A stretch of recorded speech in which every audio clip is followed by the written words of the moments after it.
और ये light bill है और कुछ वगैरह वगैरह काफी बिल है, आप देख लीजिए। माँ, ये मैनेजर साहब तारा के महीना भर के बिल और खर्चा के हिसाब दे देले। अब तू उठबू, उठ के जईबू, अलमीरा खोलबू, चेक निकलबू, फेना के बैठबू, तब साइन करबू। हमरा माई के कितना काम करे के पड़ी। यही ला हम सोचने की काहे ना चेकबुक वाले के हम ही आ जाई। नीमन कैला।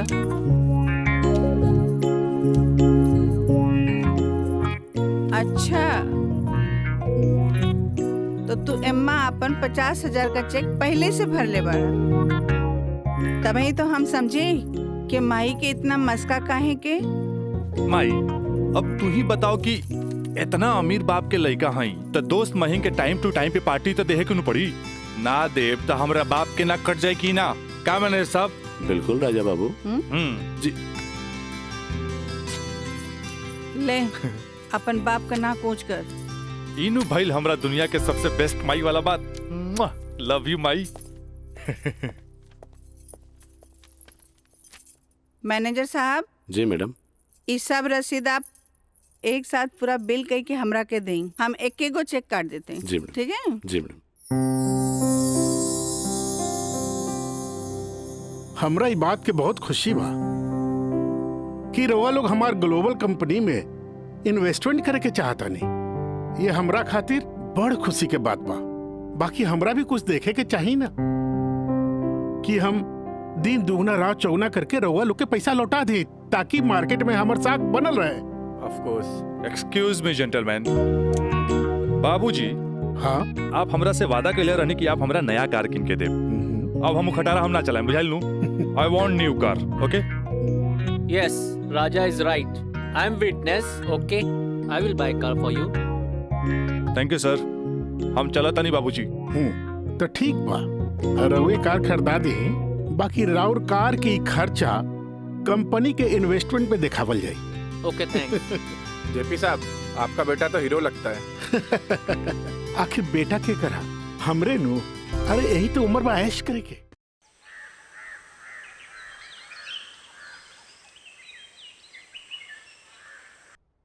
काजल जी। तारा के देख के हमें 4 साल पहले के काजल याद आवतिया। याद है तारा के? मिथिलेश के साथ डरत डरत तू हमरे चेम्बर में आ ललू लॉ कॉलेज में एडमिशन खातिर। हैं? ई कानून के पढ़ाई कैसे एगो लड़की के बहादुर और समझदार बना देवेला। काजल, हम चाहता नहीं कि पहला केस तू खुद अपने लड़ा। कैसन रहे? लेकिन सर। तू घबरा मत। हम तारा बारे में केहू से कुछो न कहनी है। देखा, ये वकील लोग अपने क्लाइंट का सीक्रेसी अपने साथे चिता में ले जालन। बैठा। अरे 500 रुपया हमारे पॉकेट से लग गई। समझ गई नहीं तोर नौटंकी। इले 1000। पीछे से आवत बिया तोहर प्यार और हम चन्नी बाजार। हेलो काजल। हाय, एक सेकंड। चलो लोगिन फैन, मैदाने में अब देखल जाई। हाँ चला चला। राज, तोहरा हम कैसन लड़की दिखत बानी? शरीफ, अच्छी लड़की। गलत। तोहरा जैसन लड़का खातिर हम एक बहुत ही बदमाश लड़की बानी। अच्छा, ई बतावा, टोकरी भर फूल भेजे के का मतलब रहे? मतलब ई की दोस्ती और प्यार के फूल है, एकरा मुरझाए मत दिया। ए काजल, अपना दिल में हमेशा दोस्ती और प्यार ला जगह बनैले रहिए। ई जन्नत में बनेला, एक एक वो बिखरे मत दिया। रिश्ता जन्नत में बनेला, बिखरे मत दिया। देखा राज, अब तक हम तोहार हर छेड़खानी के नजरअंदाज करत रही, लेकिन अब टोकरी भर गुलाब के फूल भेज के अपन अमेरिकी दोस्त जमावे लगला।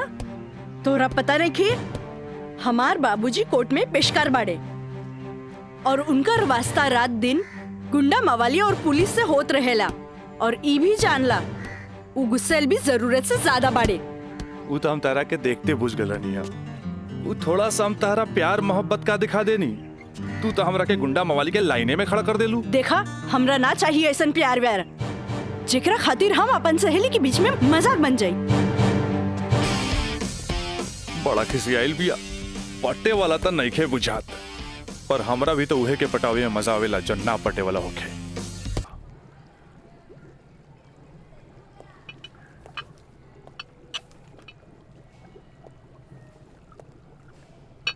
क्या हो रहा है? जी सर। ए पिंकी, हाँ रिटन एग्जाम तो बढ़िया गइल, बाकी लागत है कि प्रैक्टिकल तो हमरा ले डूबी।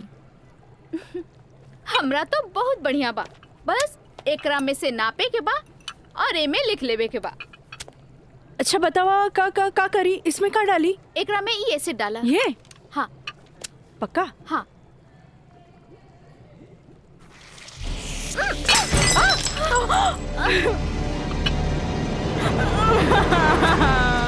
अरे काजल! काजल, where are you going? What happened?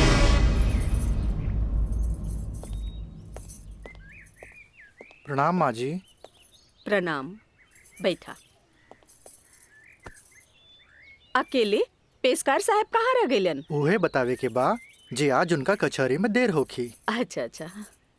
काजल के आज प्रैक्टिकल के आखिरी एग्जाम रहे, से पूछे के बा कि एग्जाम कैसन गईल। अब देखा बहले तो ऐली ना, कैसन जाए का जाए कुछ समझ में नहीं आवत। अभी औते हुई ई देखा। अरे का? अरे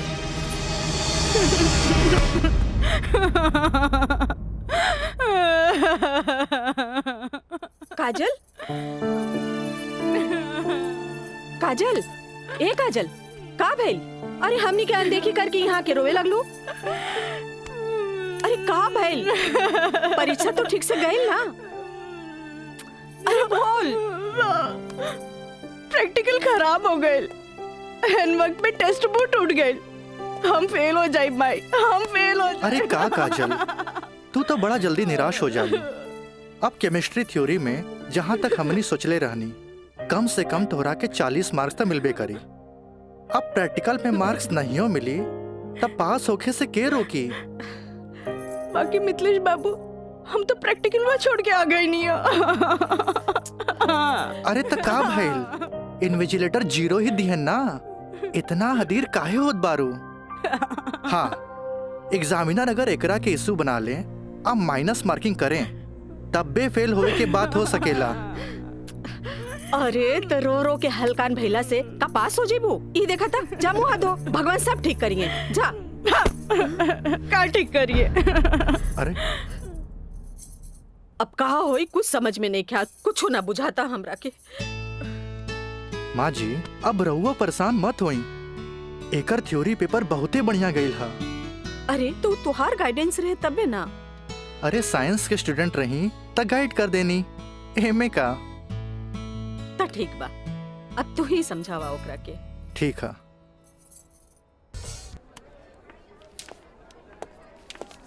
पेशकार साहब। अरे मिथिलेश, बैठा बैठा। Thank you. पेशकार साहब, हाईली फाइल अगला हफ्ता के हर केस के तारीख पूरा ब्यौरा के साथ तैयार कर देनी है। भाई वाह, एगो साइंस के स्टूडेंट होके तू सिविल कोर्ट ज्वाइन किया, हमार फाइलो तैयार कर देला जी। मिथिलेश, जब से तू यहाँ पर ज्वाइन कैला, हमार कुल काम आसान हो गया।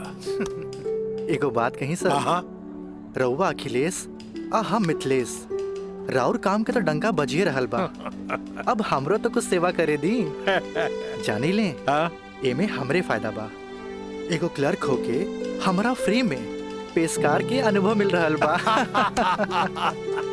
आज ही फाइल तैयार करे में तो तोहरा पूरा दिन लग गेल होई। चला, कोनो बात ना, यहाँ से सीधे घर चले के आ खूब बढ़िया नाश्ता करेंगे। आवा। पेशकार साहब, ये हमरो कहे के रहे कि आज रउवे साथे घर चलब। अच्छा। असल में काजल के एग्जाम नजदीक बा, से उनका खातिर कुछ नोट्स तैयार कर ले बानी, जे दे भी देव। अच्छा अच्छा अच्छा, तो यही से काजल के फोन आए रहे कि आज लिट्टी चोखा बनौले बानी। मिथिलेश बाबू के भी साथे ले ले आई है। ठीक बा, चला चली।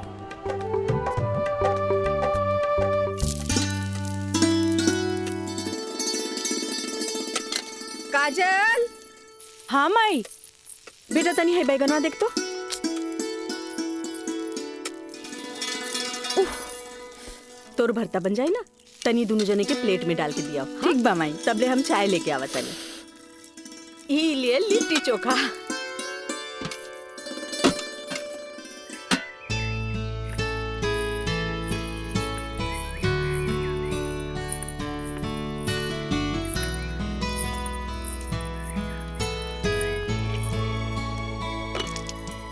का काजल, कैसन बारू? हम ठीक बानी। नोट्स लेनी की ना? अरे कैसे ना लेती, तहरा हाथ के पंजाबियन के भी फेल करे वाला बैंगन भरता जी खाए के रहे। ठीक कहला मिथिलेश, अपने काजल के हाथ के बनावल भरता के कारण ही सगरो रिश्तेदार के आवन जावन लागल रहेला जी, वरना ये मोबाइल त रिश्ता नाता के अलगे ही कर देला सर। जी बिल्कुल सही कहनी। काजल, हाई ला अपन नोट्स। हमार अंदाजा है कम से कम इमे से 2-3 सवाल तो जरूर आई। अरे खा भी मिथिलेश, लिट्टी ठंडा हो जात बा। अब ऐसे भी 2 दिन तक लेता ही नोट्स के हाथ लगाए वाला नहीं की, काहे कि 2 दिन के बाद फ्रेंडशिप डे जो आ रहल बा। हाँ। रउआ का समझा फ्रेंडशिप डे? दे 300 रुपया। 300 रुपया? अरे काजल के फ्रेंडशिप बैंड खरीदे के बा। है, और चढ़ाओ अपना बेटी के माथा पर। है फ्रेंडशिप डे, काहे ना कोनो बड़ी सेठ से बियाह कर ले लो। अरे करम में तो पेशकार लिखल रहे, तका करती है? काम आई। हमार बाबूजी की कम समझे लो, मजिस्ट्रेट तो आइला जाइला, बाकी हमार बाबूजी की तो सारा जिला जवार जानेला। का मिथिलेश बाबू? हाँ हाँ बिल्कुल ठीक कह लो। ये दोस्ती हम नहीं तोड़ेंगे, तोड़ेंगे दम मगर तेरा साथ ना छोड़ेंगे।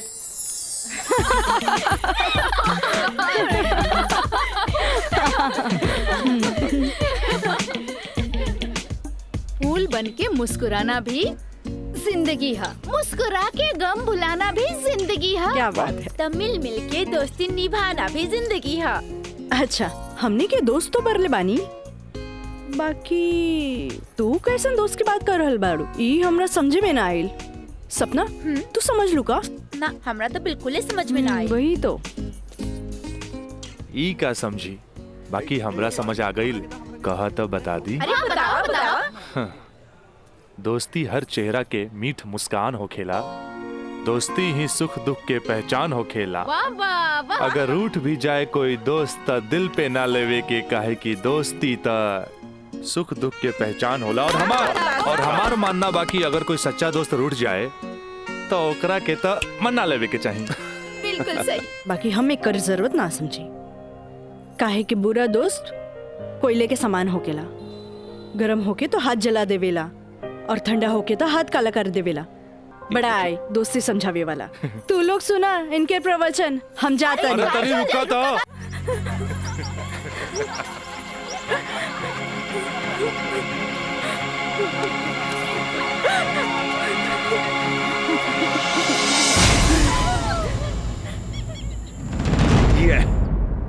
काजल, तोरा परेशान होके के जरूरत नहीं खे। खबर भेजवानी हा, राज आपते हुई।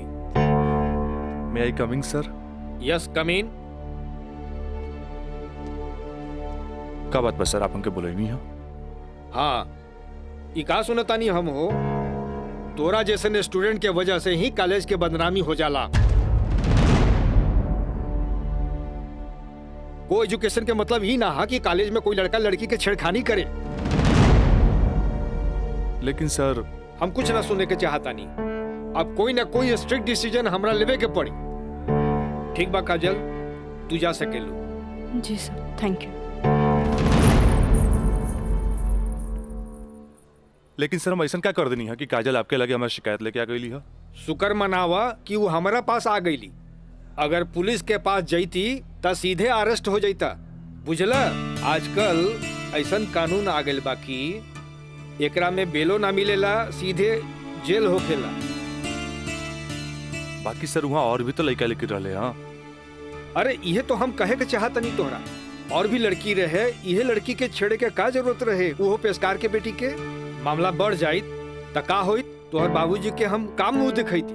आइंदा ख्याल रखी है, तू जा सकेला। ठीक बा सर, थैंक यू। मयंक भाई, बहुत टाइम लगिल प्रिंसिपल के यहाँ। अरे तो आबते हो ना। का बात भइल? बड़ा टाइम लागत होला। कहत रहले हाँ, ऐसन के काहे पटावेला जौन शिकायत लेके आवे, ऐसन के पटावा जौन शिकायत ना करे। तो प्रिंसिपल साहब गलत का कहत बड़ा? पता ना काजल में का देख लेले बड़ा कि वही के पीछे भागा जात बड़ा। तोहनी के ना बुझाई, हमरा ओकरे पटावे में मजा आवेला जौना के पटावल मुश्किल बा। आइला घूप आ हो जा चुप। भैया एक सैंडविच लाइए। हाँ हाँ ले।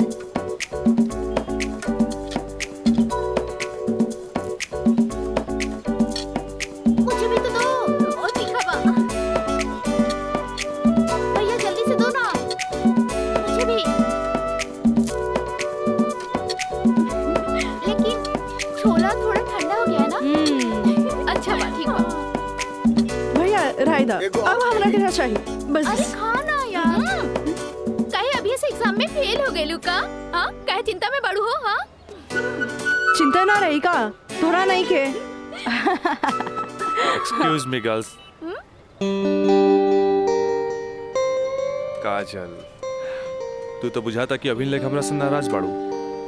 अरे नाराज तो हमहू रही तारा से, पर हमरा हमार दादाजी के सिखावल एगो बात याद आ गई। कोई भले ही बोए तोहरा ला काटा, तू बोए ओकरा ला फूल। देखा काजल, तू तो प्रिंसिपल साहब से जाके हमार शिकायत कर देलू, पर हमरा हमार दादाजी के सिखावल उ बात याद आ गई। भाई तो उनकर पोते नू, हम जकरा चाही लेनू ओकर पूरा ख्याल रखी ले, है ना? देखा है ने, और ये बात के पता तोरा बड़ा जल्दी लग जाई, बुझाइल? गर्ल्स, आप लोग के रिजल्ट आ चुकल बा। अच्छा। और ये क्लासरूम में आप लोग का रिपोर्ट कार्ड बट रहल बा। जाई चल चल चल जल्दी चला। अरे जल्दी चला चल। ए काजल, कांग्रेचुलेशन, आपके केमिस्ट्री के प्रैक्टिकल में 20 में 20 मार्क्स मिलल है। Mister Raj, for your kind information, हम केमिस्ट्री प्रैक्टिकल एग्जाम ही छोड़ देनी है। ऐसे अपन कांग्रेचुलेशन अपने पास रखी। हाँ। Roll number 31। Yes sir.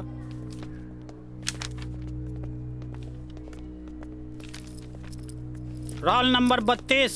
Thank you sir.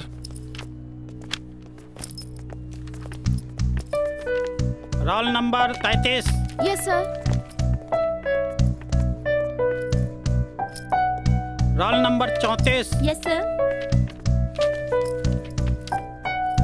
Roll number 35। Roll number 36।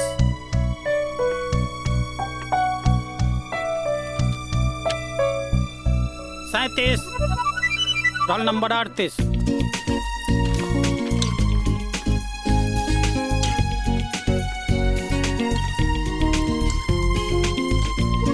है ना? देखा है ने, और ये बात के पता तोरा बड़ा जल्दी लग जाए, बुझाइल? ए पिंकी पूजा। हाँ, का ई देख ना, हमरा के सच में केमिस्ट्री प्रैक्टिकल में 20 में से 20 मिलल। ई जरूर राज के कारनामा है। कहे कि ये इन्विजिलेटर शर्मा जी ओकर बंगले पे तो ठहरल रहलन। ओह हाय, मैं मर जावा। अगर तोहरा जगह पे हम रहती ना, तो राजा के तो रानी बन जाती। जा बन जा। तारा के देख के ना एगो बात याद आ गई। इया कहे धिया धिया, धिया के चिया चिया। एक हवा जौन तारा पे जान छिड़केला, और एगो तू हा जौन एकरा के ठेंगा दिखावती है। अच्छा चला चला, हम तो परीक्षा में पास हो गए नी, ये हमरा खातिर बहुत बड़ा बात बा। पापा देखिए तो बहुत खुश हो जाइए। हाँ चला चला चला।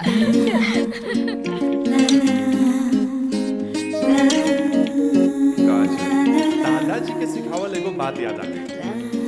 कोई भले ही बोए तोहरा ला काटा, तू बोए ओकरा ला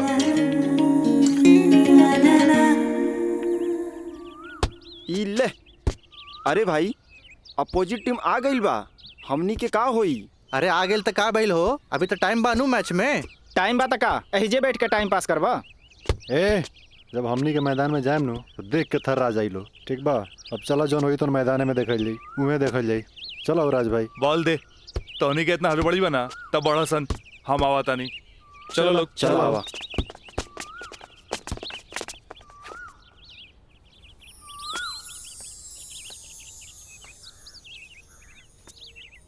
सुनो,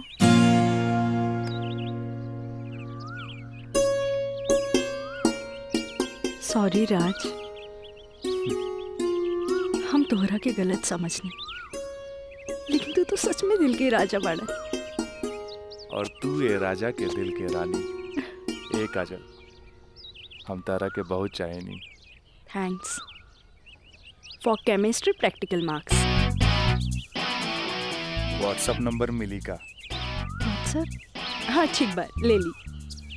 8291 71 7752।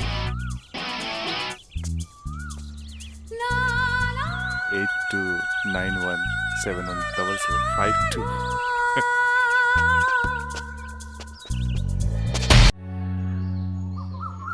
अच्छा ये बताओ यार कि तुम लोग का मतलब हाँ प्यार कब से चला था?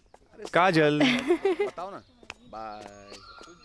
काजल, हम दोनों एक दूसरा से प्यार करेले, फिर भी तू हमरा से दूरी बना के काहे रहेलू? राज, हम कोनो ऐसन वैसन लड़की ना है। जब तक शादी ना होखे तब तक हमने की दूरी बनौले रखे के चाहिए। गुड, तहारी ये आदा हमरा के निक लागेला। हेने सुना? हाँ? देखा राज, तू हमार कोनो फायदा ना उठा पाई बा। एक मिनट हम आता नहीं।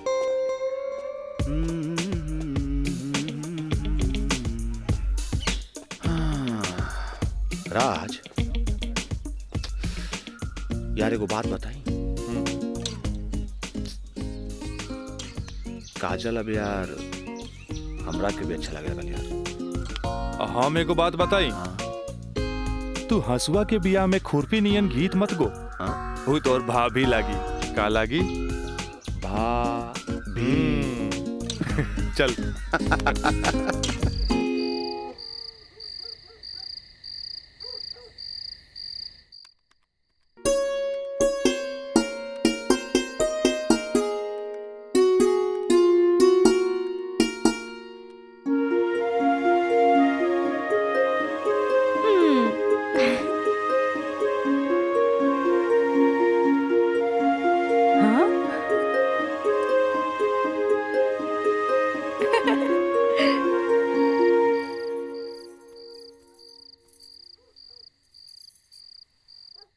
घर के सब काम निपटा ले लू। हाँ, ब्लड प्रेशर के ई लोसर एज खात खात रउआ के सालन बीत गए। अरे एक बेर डॉक्टर से पूछ लेती कहीं गोलियां तो ना चेंज करे के बा। एकर साइड इफेक्ट भी होला। एक बेर हमार बाबूजी के पैर ऐसे ही सूज गए रहे, जब गोली चेंज भइल तो एकदम ही ठीक हो गइल। तू हमार कितना ख्याल रखेलू। अच्छा ये बतावा, तू अपन थायराइड के गोली खा लू कि ना? अरे कहाँ खाइला, 3 दिन से तो वो खत्म हो गइल बा। का गोली खत्म हो गई? तू हमरा का बतैलू ना कि गोली खत्म हो गई। अरे तू मरबू, तू एक दिन जरूर मरबू। फिर हमरा से ये ना कहिया कि हमार ख्याल ना रख ले। अरे जब मरिए जाए तो कहा बोला। तो तू का चाहेलू हम जिए थे जी मर जाएं? हैं? दहाइला आज के बाद हम हो दवाई ना खाई। राउर पारा चढ़ गई। हाँ? तलवा के लहर माथा पर चढ़ गई। अरे तलवा के लहर माथा पर ना चढ़ी तो क्या हुई? तू दवाई ना खाइबू तब बिस्तर पकड़बू, फिर घर के चूल्हा चौका घर बाहर के देखी। अरे हमरा तो कचहरी के काम से फुर्सते ना मिलेला, फिर बैठ के तुम्हारी सेवा के करी। अरे के करे कहा था सेवा? मत करब, मरे दे, मत ले बापन कचहरी से छुट्टी। तू तो यही चाहता रू कि समाज हमरा के रनवा बन के फिरत देखत रहे। हे भगवान माफ करी हमरा के। अरे तू हमरा के माफ करा। जाई। अब हमरा कोनो जुगाड़ करे के पड़ी। काजल। हाँ काजलवे के माथा चाटी। काजल, काजल जी का करता रू? पढ़ाई करत रही, वो इंटरनेट से कुछ नोट्स लेत रही। ठीक है काजल, तो क्या हमार क्रिया आज से तोहार ड्यूटी है कि तू अपना माई के रोज भोरे भोरे थायराइड के गोली देबू। अरे वो तक खुद मरी है और हमने सबके बीमार दी है। कॉलेज आयलू ना? जी बाबूजी, लाइब्रेरी में पढ़ाई खातिर कल संडे है, फिर भी हम जाए। ठीक ना बाबूजी? Good, very good. ऐसा ही पढ़े के चाहिए, तब तरक्की करबो।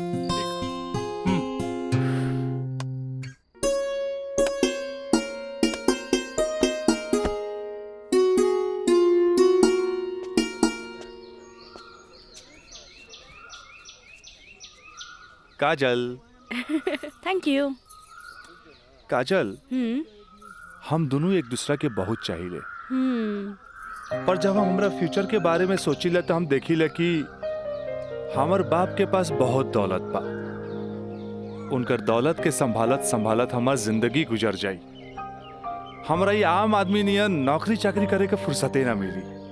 अब बस तू हमरा जिंदगी में हमार जीवन साथी बन के आ जा, तो हमार जिंदगी एकदम मजे में गुजर जाई। ए काजल, तू काहे ना अपना बाबूजी से हमरा बारे में बात करेलू? बाबूजी से?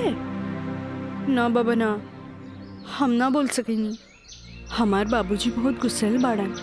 वाह भाई वाह, इकलौता बेटी भैला के बाद भी तू अपना बाबूजी से बात न करबू, काहे कि वो बहुत गुस्सेल बाड़े। और इकलौता बेटा भैला के बाद भी हम अपना बाबूजी से बात न करब, काहे कि वो बहुत पैसा वाला बाड़े। ऐसा में तो हमनी के सपना धरल के धरल रह जाई। काजल, काहे ना हमनी के भाग के शादी कर ले जाओ? बिना बतैले भाग के शादी कैसे कर सकेनी? हाँ काजल, हफ्ता भर के तो बात रही। हमनी के भाग के कहीं भी शादी कर लेल जाए और ओकरा बाद अपना अपना बाबूजी के बता देहल चाहिए। सोचत का बाड़ू, तारा से ऊंच कूल और धनाट घर के हई। जब तू अपना बाबूजी के बतैबू नु तो ना कर पाई है। और हमहू जब हमरा बाप के बताएब कि हम भाग के शादी कर ले बानी, तो नाहियो चाहते हुए भी तारा के अपना बहू के रूप में अपना ली है। ए काजल, हम तारा बिना एक पल भी ना जी सकीले। ठीक बा, हम कोशिश करो। इनु भइल बात। अब छोड़ा हम बाय।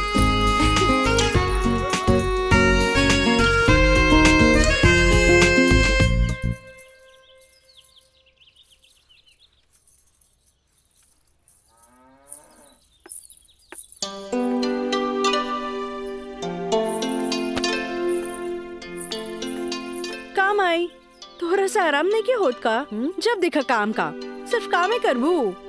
हमारा आराम के छोड़, ई बता हमरा से तोरा के का काम पड़ गई जे हमारा आराम के सोचे लगली? काम आई, हम तो हमेशा सोचनी ना माई।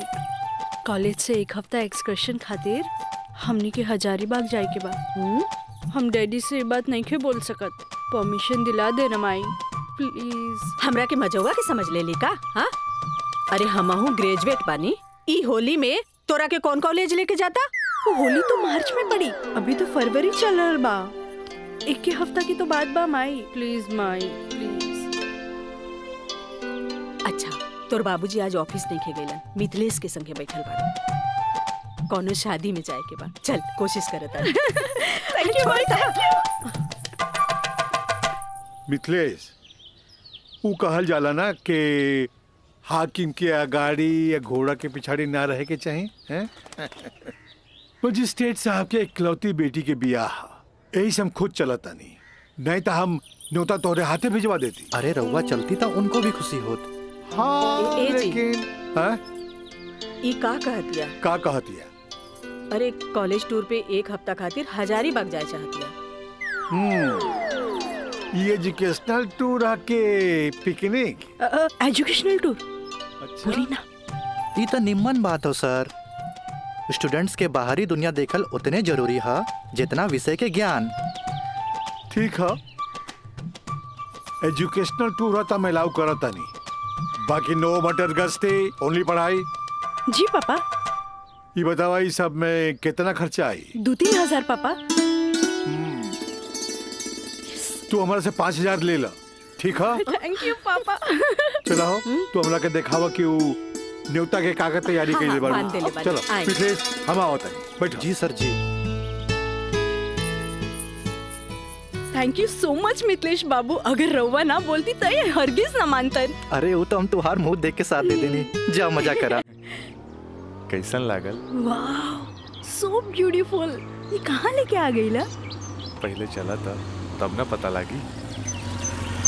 उतरा। अरे स्टैंडवा कहाँ चल गई?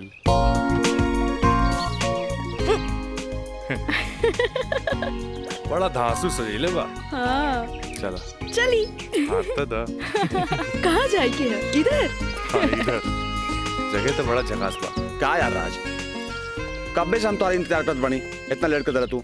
मयंक राज मयंक यहाँ? हाँ एकरा पहले भेज देनी। इस सारा जे तामझाम बा इस सब के अरेंजमेंट के करी। यार तो हम लोग का शादी खातिर एक विद्वान पंडित से बात कर ले बानी। और देखा तोहनी के आराम खातिर यहाँ सारा साधन सुविधा मौजूद बा। और हाँ हनीमून खातिर स्वीट रूम भी बुक कर ले बानी। और देखा अब हम निकलता नहीं कहे कि हमारा के मंदिर जाए के बा और मंदिर जाके पूरा शादी का सामग्री लेके आए के बा। बाप रे इतना सब तैयारी। अरे शादी की करबा, हमार दोस्त राज का शादी बा। गलत बात। शादी होता हमार सपना के शहजादी काजल के राज के साथ। अच्छा देखा यार जो तो पैसा दिला ना सब पैसा खत्म हो गए कुल तामझाम में। ऐसा करा कि हमरा के तू 25,000 रुपया और दे दा, काहे कि बहुत सारा काम बाकी बा अभी। पैसा के कौन बात भाई, ई ले। अगर बाबूजी अगर ये शादी करते नु तो लाख के खर्चा लाखों में चल जाई। दोस्त महिम रिश्तेदार पूरा शहर के बुलाईते। और वैसे भी तो बाबूजी जब रिसेप्शन पार्टी दी है तो जाई खर्चा बढ़ी। अच्छा हम निकल रहे हैं, बहुत सारा काम बाकी बा। ठीक बा तू लोग आराम कर। चलो बाय बाय बाय। तो काजल अब तक गला लगईबू नु यहाँ तो यहाँ के जाना था हमनी के। ओ Raj I love you. I love you too. जुबान निकालिए, बंद कीजिए। ठीक है।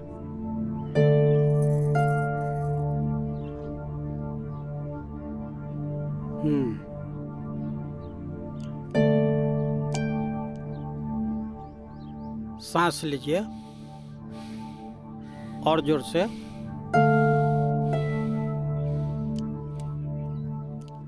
घबराए के कोई बात नहीं है। ऊपर के बीपी थोड़ा बढ़ गई है। अच्छा। से लागता कि काम के प्रेशर ज्यादा बा। जी नया मजिस्ट्रेट आइले हाँ से कुछ ज्यादा ही फाइल इनके हवाले कर देले हाँ। ठीक है ठीक हो जाई। अभी आंख लगल बा सोए दिन का के। और हाँ पानी पियावल करी, काहे कि पानी पियला से पेशाब यानी यूरिन पास हुई तो रिलैक्स हुई है। जी जी बाकी दवा वही चली। जी डॉक्टर साहब। जी डॉक्टर साहब हाईली अपन फीस। ई का करतानी, जे आदमी पेशकारी में हमरा से कहियो फीस ना ले ले उनका से हम फीस ली रह दी। डॉक्टर साहब थैंक यू। प्रणाम डॉक्टर साहब।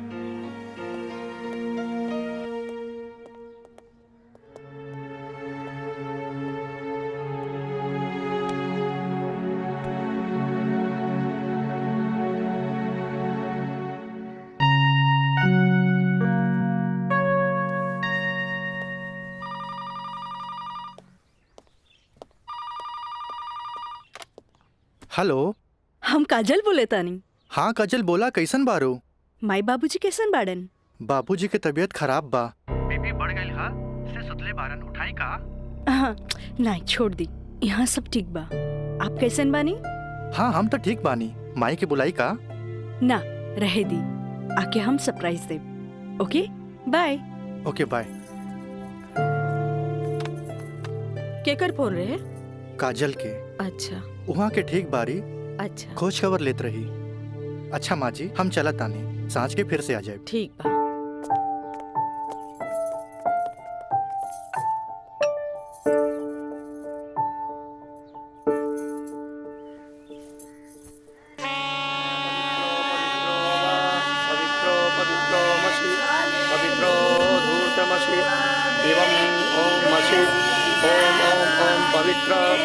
पवित्राः केशवाय माधवाय सर्वेश्वराय अपितु स्वाहा तत्पुरुषाय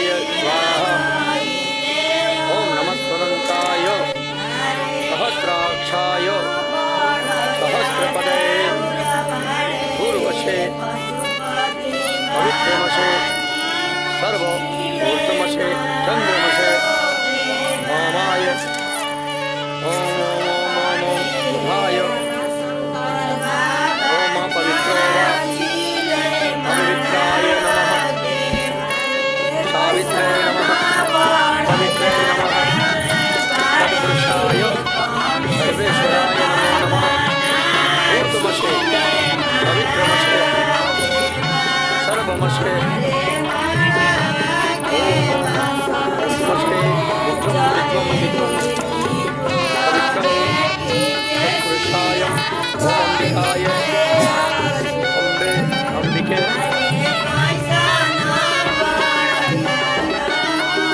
राजदाय राजाय नमो नमो नमो नमो विवाह संपन्ना भवतु।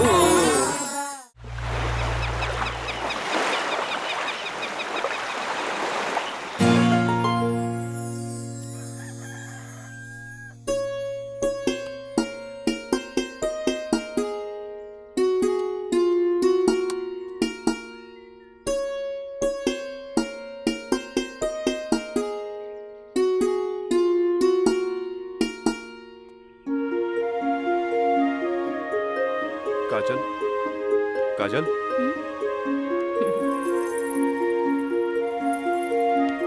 Good morning. Good morning. उठे के मन तो हमरो ना करत रहे, पर खाली सुतल रहला से जिंदगी ना नु चली। चाय ले लो। गर्मा गर्म चाय। मयंक अपने हाथ से बनेले बने। ए ओ कुछ ना, सिर्फ भाभी खातिर और ई गर्मा गर्म चाय। काजल इस शादी ब्याह में कुछ ज्यादा खर्चा हो गई। हमरा घरे जाए के पड़ी। वो कहा कि अपने बाप से कुछ पैसा भी ले ले और उनका के इस शादी ब्याह के बारे में बता के पटा भी ले। आखिर तेहरा के ले जाके उनका आशीर्वाद भी तो दिलावे के बा। लेकिन तबले हम कहाँ रहब? अरे यहाँ रहबू, तहारी देवर बानू मयंक। हाँ? का मयंक भाभी के ख्याल रखबे ना? बिल्कुल बिल्कुल ख्याल रखब। ये ले पैसा। अरे और वाह। यहाँ के सब बिल उल चुका दिए। बिल्कुल भाभी टेंशन ले लगा, कोनो जरूरत नहीं के, हम बगल वाला कमरा में बाड़ी। और हाँ तू चाय पी के फटाफट फ्रेश हो जा और जन खाए पिए गई ऑर्डर दे दिया। ठीक ठीक बा। और हम रात से छोड़ के यूं आवता नहीं। तू चल हम आवता नहीं। चल। ए काजल अरे हेने आवा। कल साझे लिख के तो बात बा, हम यूं गई नहीं यूं आई नहीं। और वैसे भी अब तहरा बिना हमार मन कहा लागी। अब जाई भी और जल्दी आई। ठीक बा।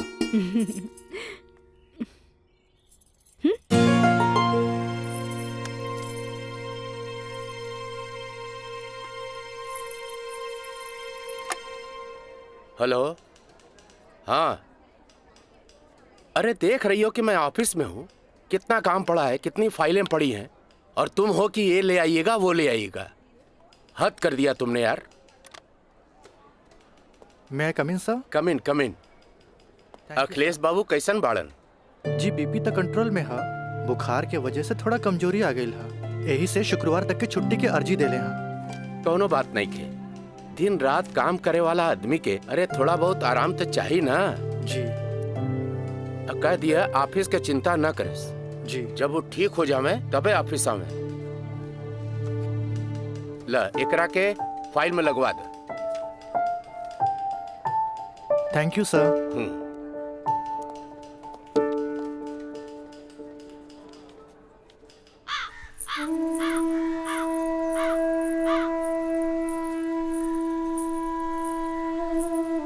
अरे भाभी आइए बेटी।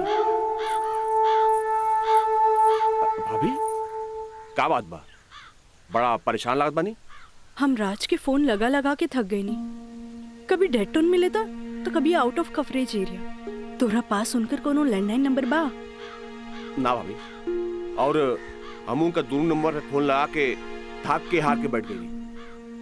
हैरानी की बात तो ये बाकी कि गैला के बाद ना कोनो खबर, ना कोनो कॉल, ना कोनो मैसेज। भाभी तू टेंशन मत ले, हम अपने को दोस्त के भेजले बानी, और जैसे ही खबर मिला था सबसे पहले हम तोरा के बताई। ठीक बा, हम अपन कमरे में बानी। अरे भाभी घबराए कोनो बात नहीं की, हम बानी ना।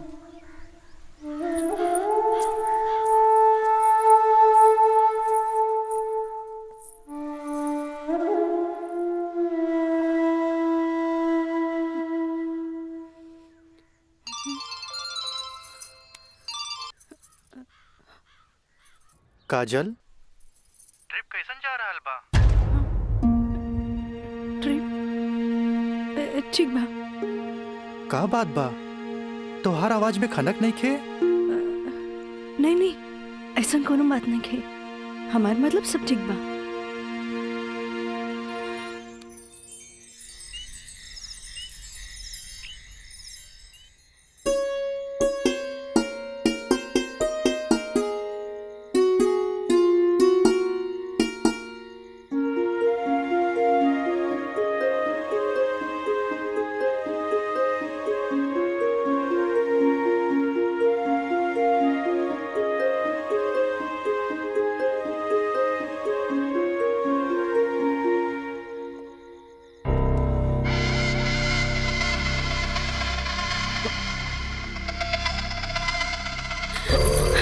देवर जी, मयंक, ये क्या बदतमीजी है? चल जाइए यहाँ से, वरना राज के बता दे। किसे? राज से?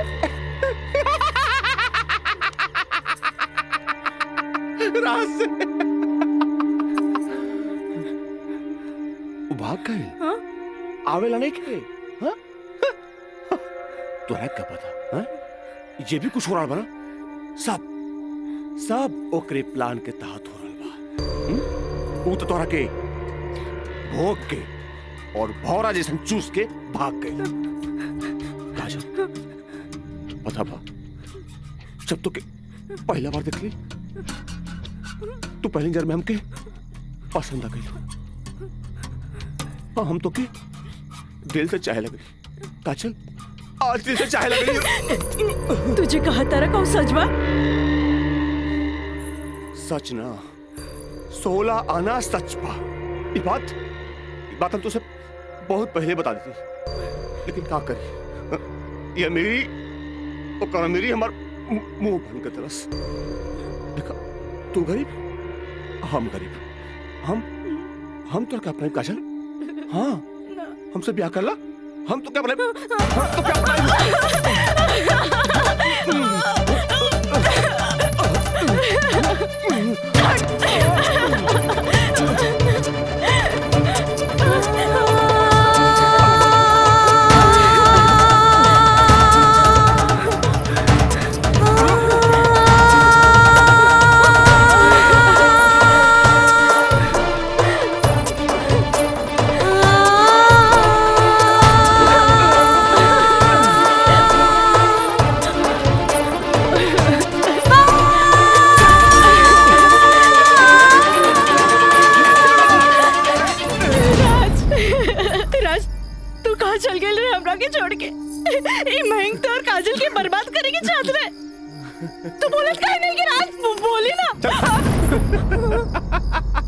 हम जहाँ भी गए रही तोरा का मतलब बा?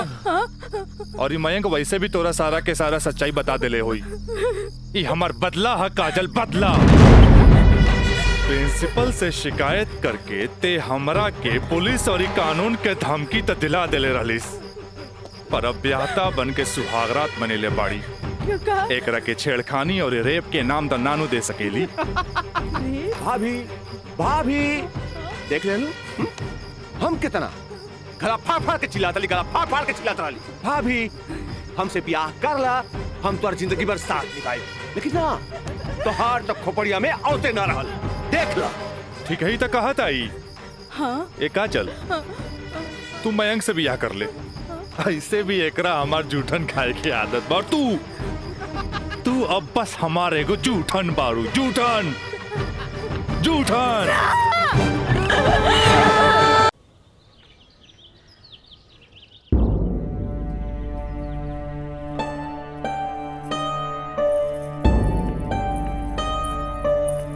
काजल, काजल, कहाँ भइल माई बाबूजी के? अरे ये ठीक बाड़न, दवाई खा के सुतल बाड़न। रुका, हम उठा देता नहीं। ना माई, रह दे, आराम करी दे।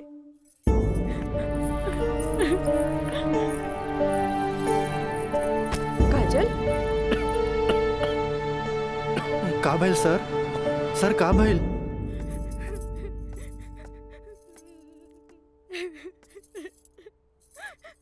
काजल,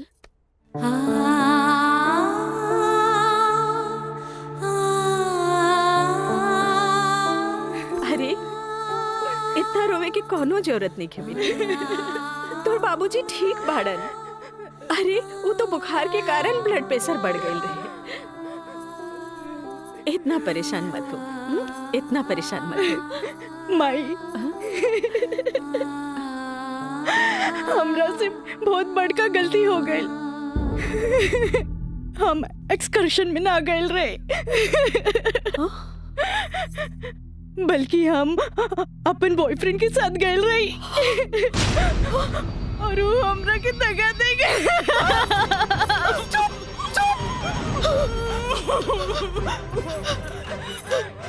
सच सच बता, सच सच बता, का भाई? तू ठीक तो बाड़ी ना? तू ठीक तो बाड़ी तो ना बानी माई। माई तू हमरा के एक वचन दे कि तू हमरा से दोबारा कुछ ना पूछबे। जो भाई बहुत गलत भाई, बाकी हम अपने आप के ठीक कर ले माई, अपने आप। काजल,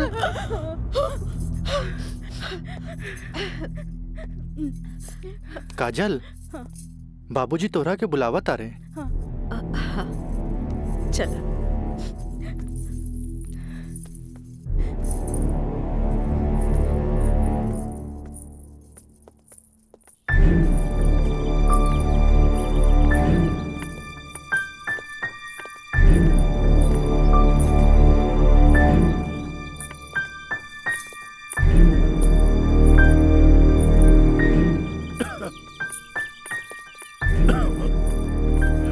प्रणाम बाबूजी।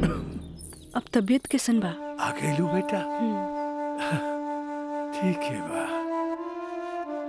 तू बतावा तो ट्रिप कैसन रहा और अब आगे पढ़े के का प्लान बा बेटा?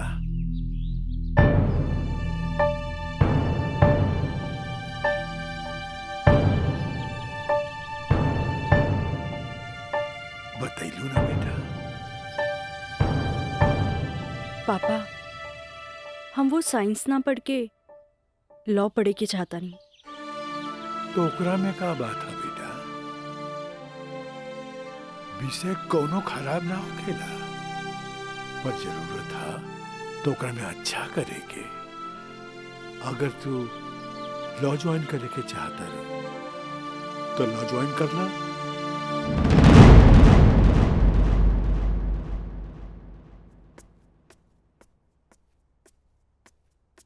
का काजल बेटिया, तबीयत ठीक बानो? क्लास कब के खत्म हो गई? तू बैठल वारू बंद करे के रहे। हाँ काका, रूम लॉक कर दी। हम तो बस ऐसे ही बैठ गए रही। अच्छा।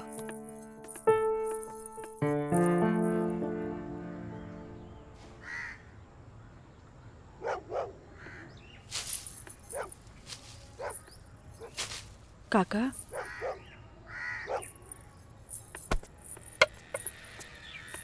अरे बिटिया, तू फिर आ गेलू? अरे हम कई साल से देख रहल बानी कि हर 3-4 महीना पर तू आ जालू। पर बिटिया, राजा तोहरा से नइखे मिले चाहता। वो बड़ लोग हवन, उनकर जिंदगी में तारा जैसी लड़की की कीमत चाय के कुर्बा के बराबर हा, जे पी के फेंक देवला। काका तोहरा का लागता कि हमें को फेकल कुर्बा है? नहीं बिटिया नहीं, ऐसी बात नहीं की।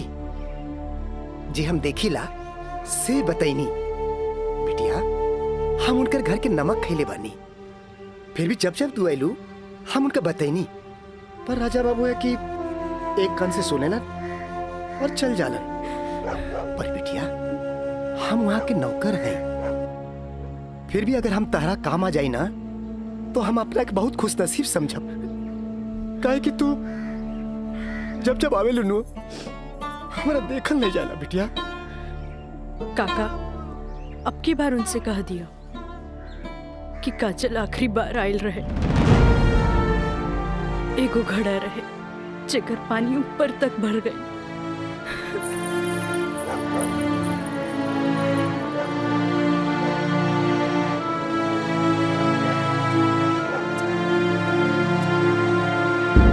मैडम जी, ये कुछ बिल है, कारपेंटर बिल है, ये टेलीफोन बिल है।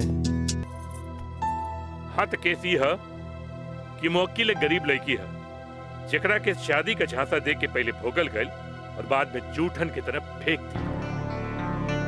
वो दहेज के केस न कर सकत रहे काहे कि वो गरीब रहे। वो रेप के केस न कर सकत रहे काहे कि वो अपने घर वाले के मुंह पर गालिक न पोते के चाहते। वो प्रताड़ना का केस भी न कर सकत रहे काहे कि वो घर में कब्बो रहली नहीं। अब वही मुवक्किल का केस तो के लगे। अब वही गरीब लड़की का केस एक पढ़ा लिखल समझदार वकील के लड़ेगा। काजल, हमरे नजर में तू एक मर्द लड़की बाड़ू, हमें फक्र बा कि तू हमारे असिस्टेंट बाड़ू। आई एम प्राउड ऑफ यू बेटा। जी सर, थैंक यू।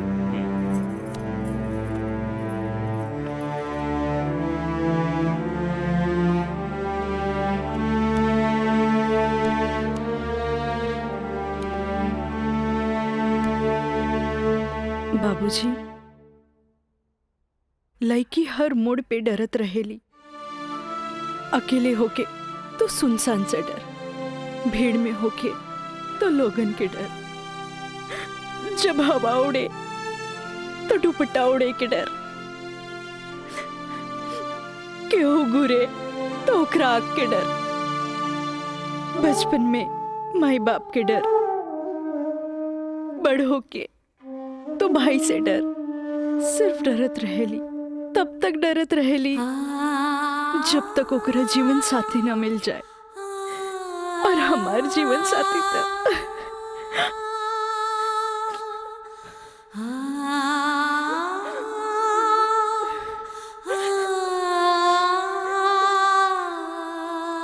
बाबूजी, आज हमार पहला केस बा, राउर आशीर्वाद चाहिए। काजल, माई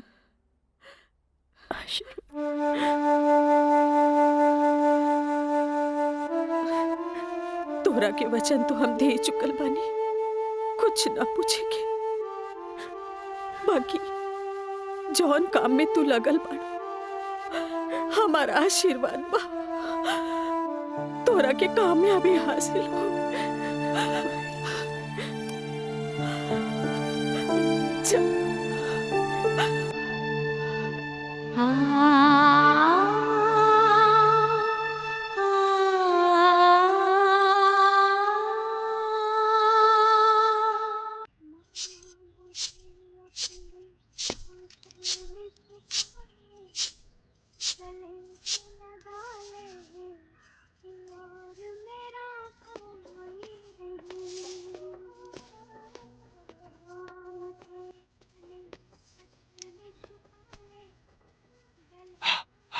माई, हमरा के 30,000 रुपया चाहिए, नौकरी का फार्म भरे के बाद।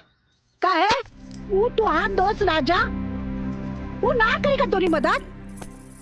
भाई, अब हमारा के केहू को मदद की जरूरत नहीं की, खुद नौकरी करे के बाद, कमाए के बाद, कुछ बने के बाद। यही तो हम कहा था नहीं, उम्मीद हो चलल, नौकरी ना करबे तो कौन बाप अपन छोकरी तोरा से ब्याही। हमरा का, हमार जिंदगी के का, आज है कल ना रहा, फिर बहुत हो गया भाई, चल पैसा दे। दे पैसा, तोरा से मुंह लगाए बेकार है। पैसा पैसा पैसा।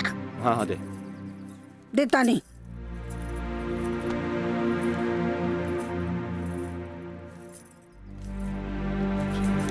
कितना? हम गिन ले ली, दे 500 500 दे। ना नहीं, 500 और दे। का है? 3,500 चाहिए। देनी ना। चल अब ठीक काहे मांगता रे? चल जा, पैसा चाहिए।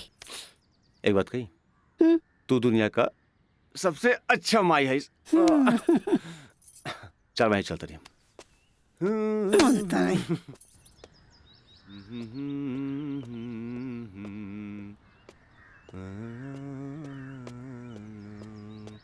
मयंक, काजल, तू इतना दिन बाद यहाँ? हमरा तोरा से कुछ बात करे के बा। चलो कर बेटा। यहाँ ना, चलो कॉफी डे में बैठल जाए। Coffee day? अरे सोचा मत, हम पियाई कॉफी तोरा। चल ठीक। चलो।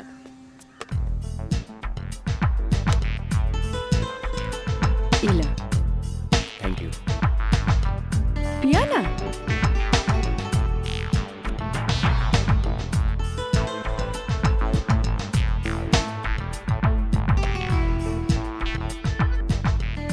काजल, आज तोरा के यहाँ देख के बहुत अच्छा लगा था। और एक बार बताई, पिछले 4 साल में कोनो ऐसा दिन ना गुजरल, कोनो ऐसा पल ना गुजरल जिसमें तुके याद ना के लोग। अच्छा कुछ छोड़ा, ये बताओ कि आज हमार किससे याद है? पहले हम अपन अतीत से लड़त रही, लेकिन अब हमरा लागता कि हमें सेटल हो जाए के चाहिए। बाकी तो ही बा कि के अपना ही हमरा के। अगर तुके प्रॉब्लम ना होके तो हम तो है के अपना ही। लेकिन हम गरीब हैं। अरे तो हम कौन अमीर बानी? हम तो गरीब बानी। हम और तू चाहिए तो अमीर हो सकत हैं। वो कैसे? हमार साथ दे के। जिंदगी भर साथ दे। ऐसे ना, प्रॉमिस करा। प्रॉमिस। चला। चला। हाँ।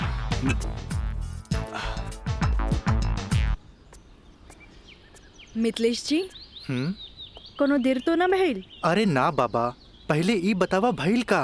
मयंक से साथ देवे की वादा ले लेनी है। अब तू अपन मिशन में कामयाब जरूर हो जाएगी। आगे देखी, लेट्स गो। सुनी, एगो बात कही, सब कुछ जानला के बाद भी आप हमें हेल्प करत हैं, ऐसे हम कबो ना भूल सके। पहले तो ना, पर अब सोचे लगनी है कि जिंदगी के हर लम्हा में आपकी जरूरत पड़ी। चल आप चली, थोड़ा घरे छोड़ दी।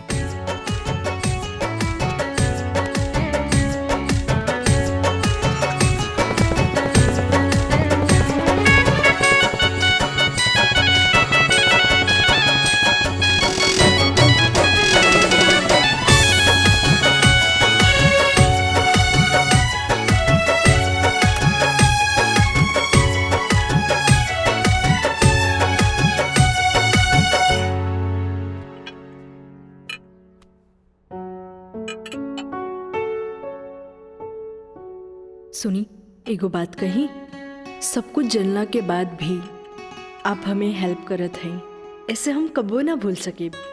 पहले तो ना, पर अब सोचे लगनी है कि जिंदगी के हर लम्हा में आपके जरूरत पड़ी। खाना लगा दी? ना भोला, आज तक ऐसा ही पेट भरल है। आज ना खाई बपने? ना। ठीक बा।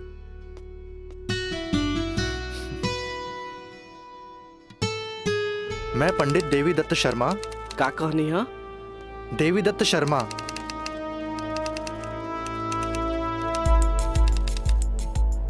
सत्रह मई के भाईल। अच्छा भैया तनी जल्दी करी, देर होता। ली। दीही।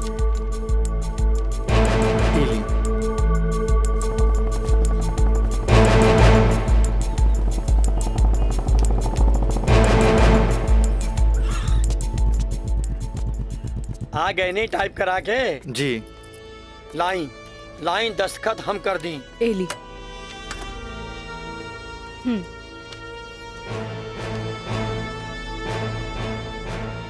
जय गणेश। ई कामता हो गई। अब बैंक के दस्तखत लेवे के पड़ी। वो आप हमरा पे छोड़ दी, वो हम ले ले। ठीक है।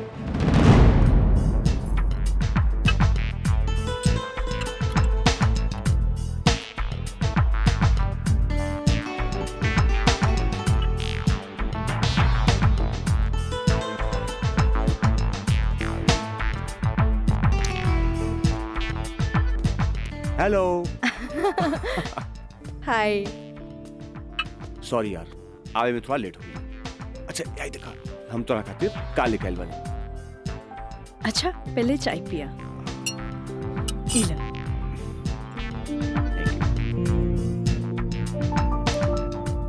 अंगूठी सोना के? हाँ। वो है इतना हल्का? मन तो रहे कि हीरा के लेके आई थी, लेकिन का करी, पैसा का तंगी। अच्छा ई बतावा, खुशहाल जिंदगी जिए खातिर तोहरा कितना पैसा चाहिए? 20 लाख। अगर हम तोहरा पूरी 50 लाख दी तो कैसन रही?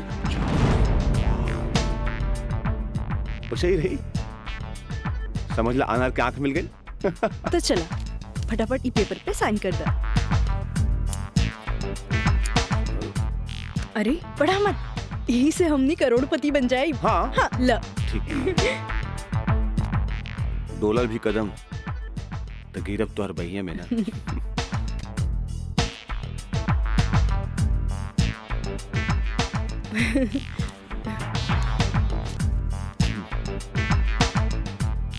आज से हमनी का नया जिंदगी का शुरुआत।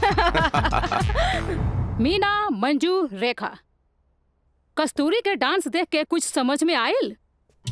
अरे सरकार के देख के बाजार बदल जाला, बाजार के देख के साहूकार बदल जाला, आ घोड़ा के देख के सवार बदल जाला, शिकारी के देख के शिकार बदल जाला।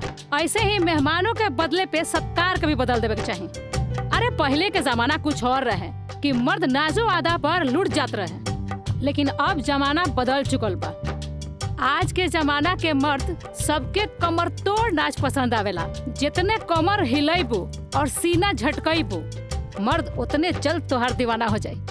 दिखाओ करके। अरे ऐसे ना, ये देखो। कस्तूरी बाई, कस्तूरी बाई। चाहे नसीब, चाहे नसीब। तक लिया। बहुत दिन बाद तशरीफ लेनी राजा बाबू। भला ऐसे भी केहू केकरो भूल जाला? आए बैठ।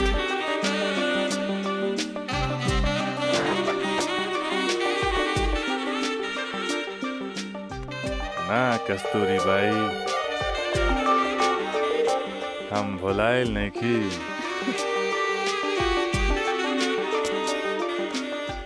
वो तो बस हमार शादी होके वाला बा।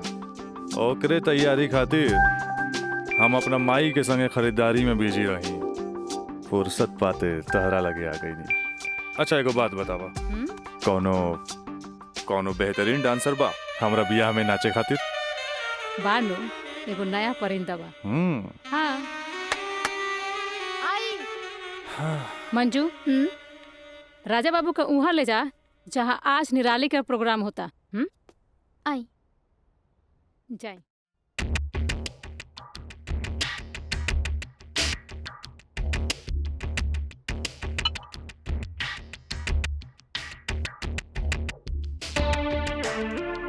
कस्तूरी, तहार निराली हमरा बहुत पसंद आई।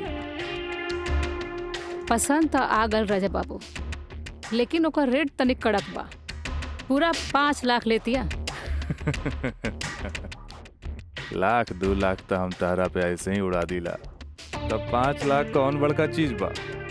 ओकरा से कह दिया हमार बियाह में अगर कमर तोड़ नाच करी ना, हम ओकरा सोना ना जराओ हीरा के अंगूठी देव, उहो अपना तरफ से।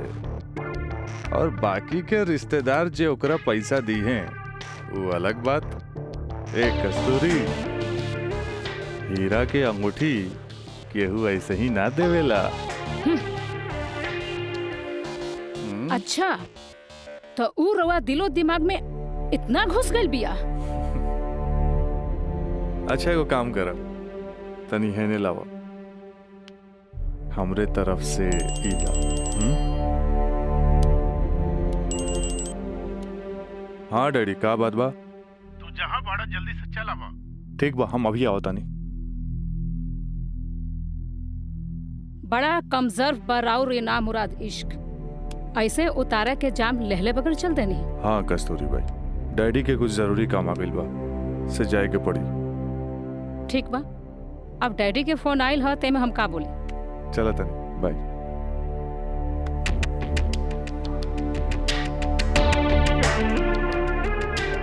हीरा के अंगूठी तो दे गई, लेकिन तेरा दिल में गड़ल निराली के तीर निकाले के पड़ी।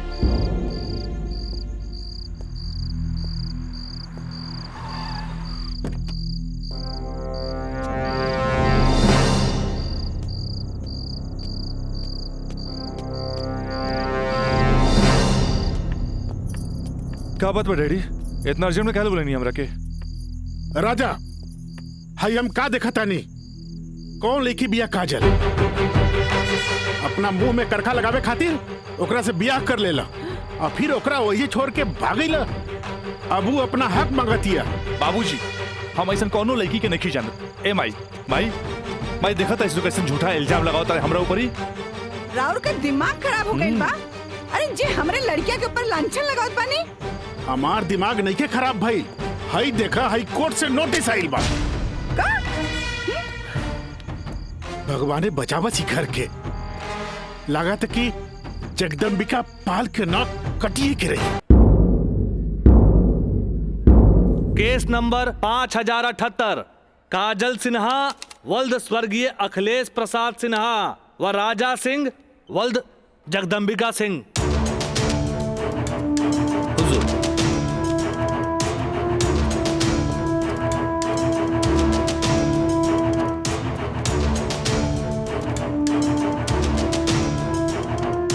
सर एफिडेविट केकर गवाहन के। अच्छा ठीक है, चट बेटा।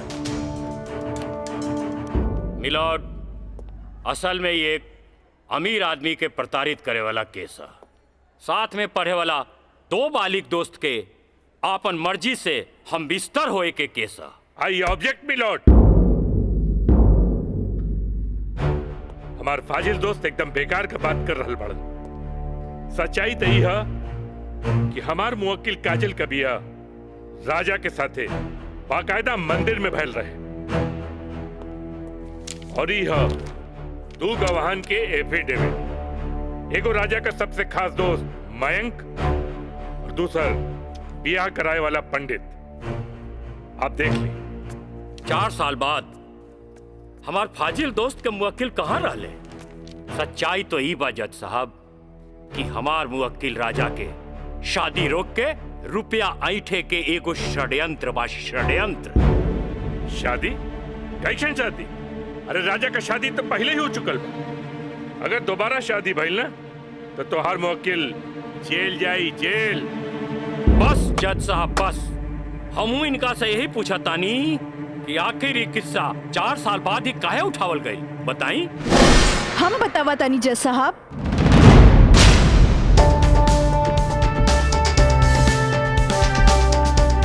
हम बताई।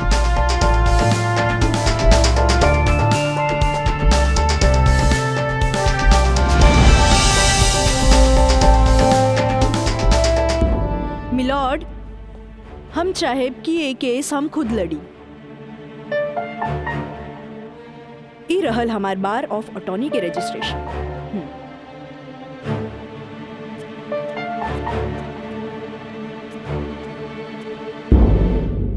ओके, you can proceed.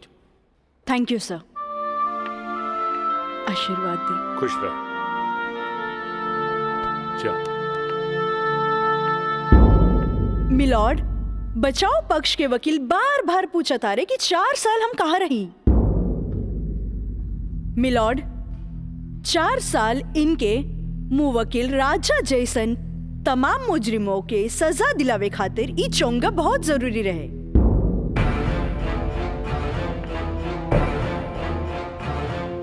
Mister Haider Kazmi साहब, अब समझ में आयल कि 4 साल हम कहाँ रही कि और डिटेल बतावे के पड़ी।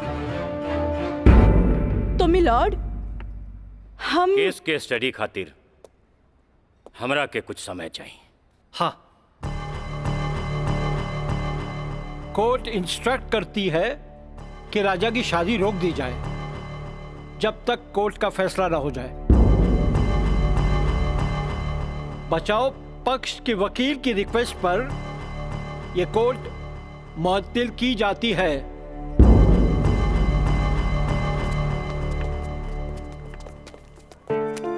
बहुत सही किया। देख के घबरा गई,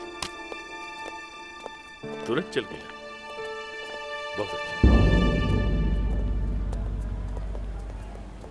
ए वकील साहब, कोर्ट से समय काहे ले लेनी हो? तका करती तू हमरा के बतेबो ना कैला कि लड़की खुद वकील बिया। अरे तय से आपके का फर्क पड़ी? तू का समझबा कि हमरा का फर्क पड़ी? वो लड़की के आईपीसी आदि कानून के सब धारा मालूम हुई। एक खातिर हमरा के जीरा में सावधानी बरते के पड़ी। खैर तू चिंता ना करा, अब अगला तारीख लेवे दा हमरा के। वकील साहब, अगला तारीख रहुआ जल्द से जल्द ले लिहल जाओ, और रहुआ पैसा के चिंता एकदम न करब। हम पैसा के चिंता ना करब, अगला तारीख जल्दी ले ले हम। चलो चलो बाबूजी, चलो चलो।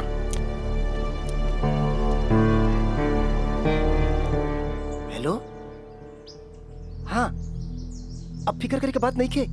अरे तहार काम हो जाई, हम समझ गए नहीं, एकदम में समझ गए नहीं। हाँ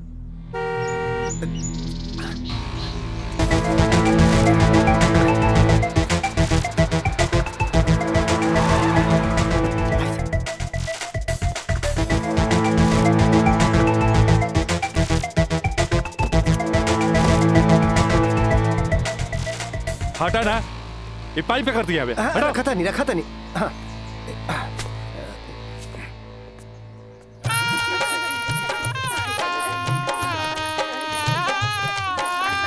बंद करो ये सब नौटंकी, ये शादी ना हुई। अरे हटा यार,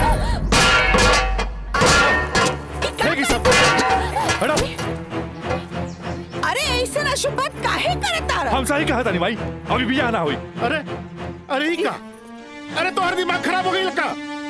बियाह करे से पहले हमरा से पूछ ले लड़का, का जरूरत है ऐसा बियाह करे के? का करती? वैसे ना मानत रहे हम कानून से बच्चे के खातिर बियाह के नौटंकी कर देनी। जाके ओकरा बुला करके घर लिया बा। अरे बाबूजी, अगर ऐसा ला के खड़ा कहीं नू तो ऐसा कितना पतों से तारी घर भर जाई बुझाइल। तो फिर का करबा तू? अब हम देखे हमरा का करे के बा। बहुत हो गई, बहुत हो गई। देखा देख रहलू है ना तू? एकर दिमाग चल गई बा।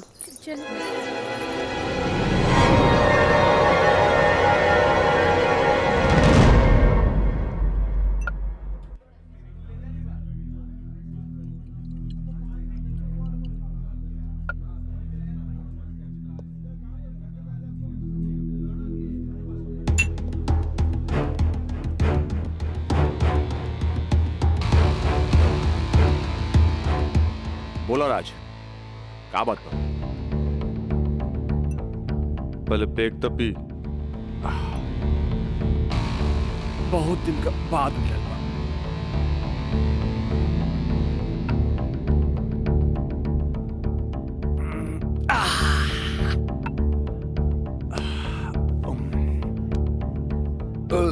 अब बतावा का बात बा?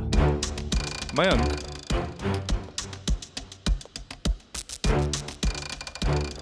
भाई तोरा अपन बयान बदले के पड़ी। एफिडेविट के बाद भी? दोस्ती खातिर।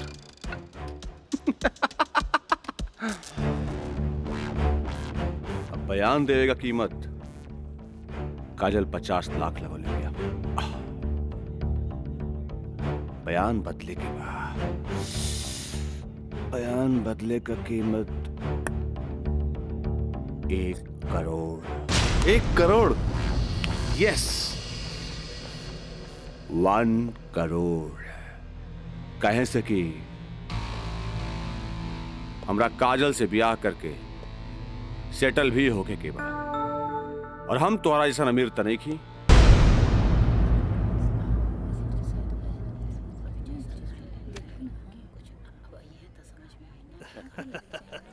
आज हम ही जीतब।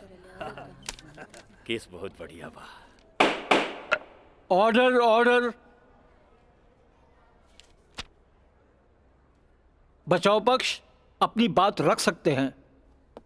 योर ऑनर, बचाव पक्ष के हमार मुवक्किल राजा के हम कटघरा में बुलावल चाहब। ओके, यू कैन।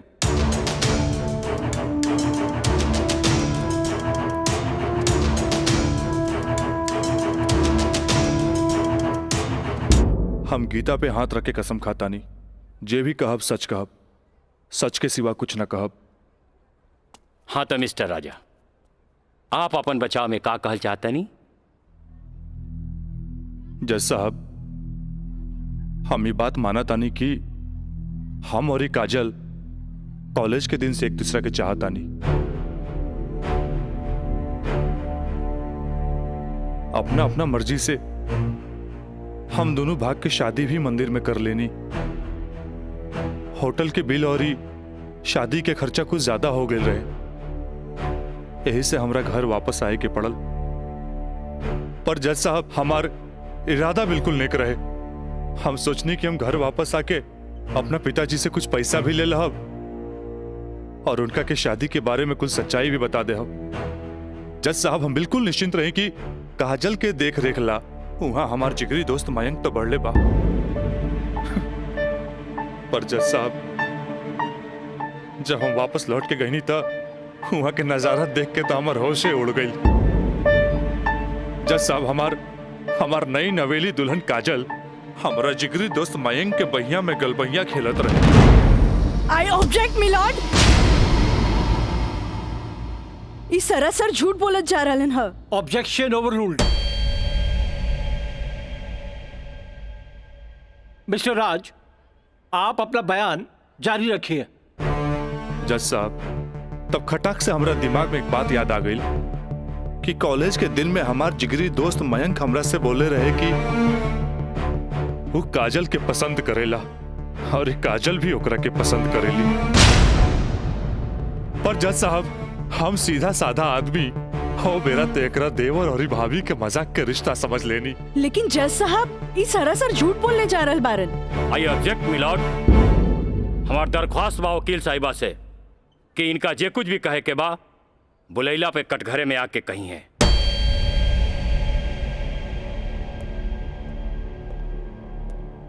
आप कंटिन्यू कर सकते हैं मिस्टर राज। जज साहब कोई भी आदमी अपना बीवी के केहू दूसरा के बहिया में देखी तो ओकरा मन मस्तिष्क पर का गुजरी ये आप अच्छे से समझ सकीले जज साहब। मिलॉर्ड, ई सरासर झूठ के पुलिंदा आपके सामने रखल जा रहल बा। कोर्ट के गुमराह करे की कोशिश कइल जा रहल बा। तया पानी ना कोर्ट के सही रास्ता दिखावे वाली। अरे घबराई ना, जल्दी ही रहुओ के बयान देवे के समय मिली।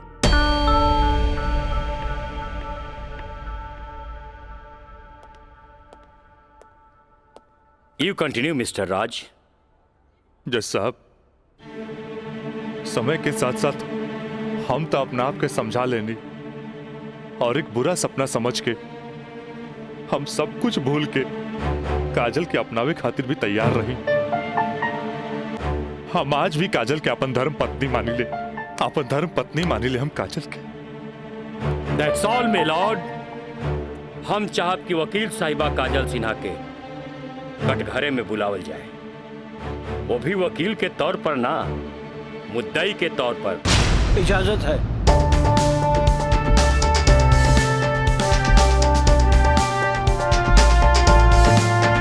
जाइए आप बैठिए।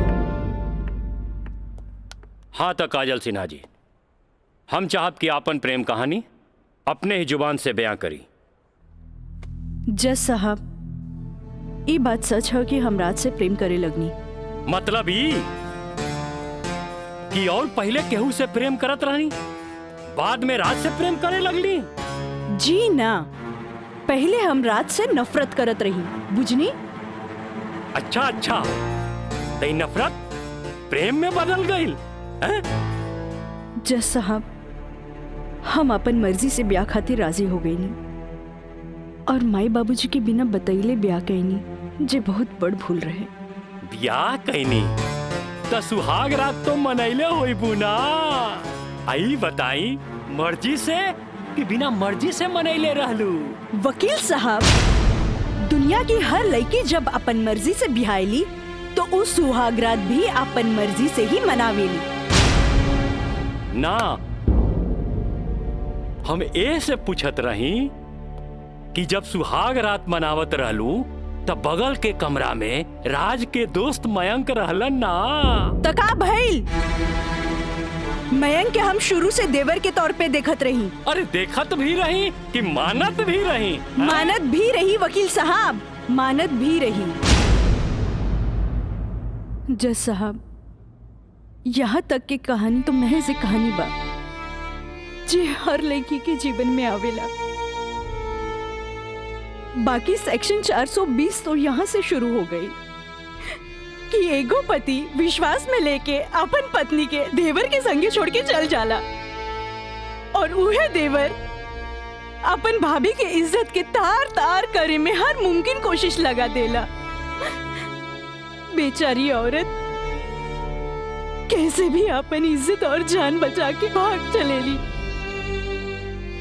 और फिर पति मिल जाला और वही कहेला कि जे कुछ भी भइला ओकर नाम अब तू रेप तो ना दे सकेलू। काहे कि वो शादी के बाद भइला।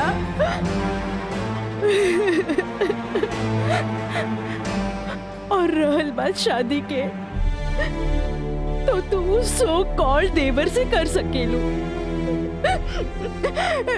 काहे के ओकरा हमार झूठन खाए के आदत है। जैसा हमार सगरो अरमान चूर चूर कर दिहल गइल। हमरा कुछ समझ में ना आइल। आखिर हम करी तो का करी। हम परिवार से मजबूर हो गए नी जैसा हमरा झुट्टन बना देल गइल। हम झुट्टन हो गई नी। हम झुट्टन हो गई। मिलॉर्ड, अब इनका मेलोड्रामा झूठ हो या साच, इससे साफ जाहिर होला ई झूठन कहां बारी। जबकि हमार मुवक्किल मिलॉर्ड एक झूठा सपना समझ के इनका के अपनावे खातिर तैयार बा। इतना ही ना मिलॉर्ड, हमार मुवक्किल के पिताजी जगदम्बिका पाल जी एक लिखित बयान में मिलॉर्ड इनका के बहू बनावे खातिर तैयार बाड़े। इली काजल, जबकि राज, उसके परिवार और यहाँ तक कि उसके पिता भी तुम्हें एक्सेप्ट करने के लिए राजी है, फिर तुम्हें क्या प्रॉब्लम है?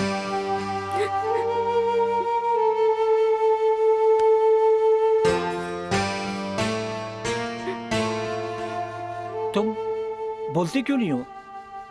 कुछ तो बोलो। मिलॉर्ड, वहाँ मर जान के खतरा है।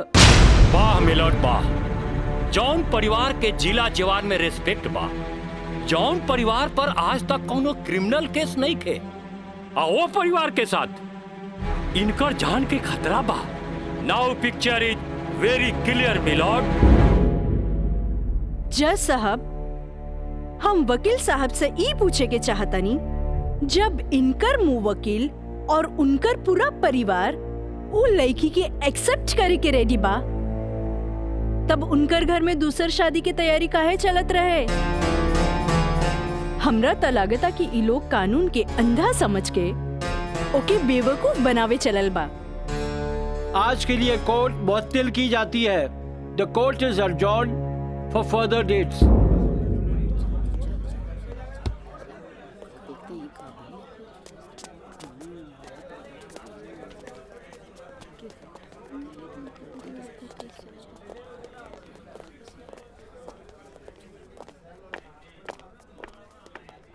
वकील साहिबा, अरे वाह, तू तो बड़ा चालाक बड़ू हो।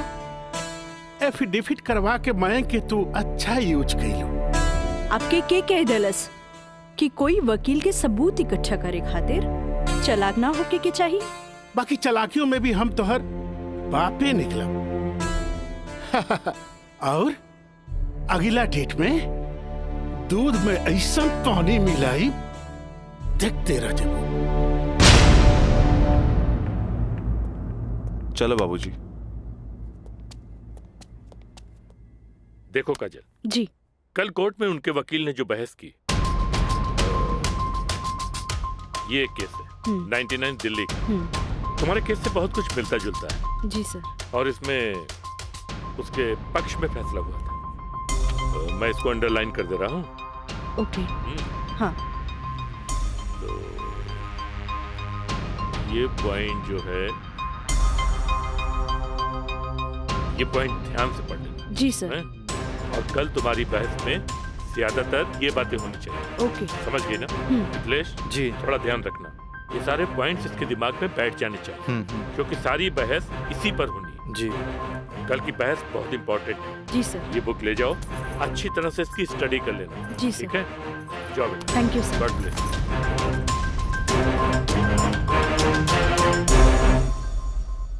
आँख कहेली कि एक नया इंसान देख ले, लेकिन दिल कहेला कि ना।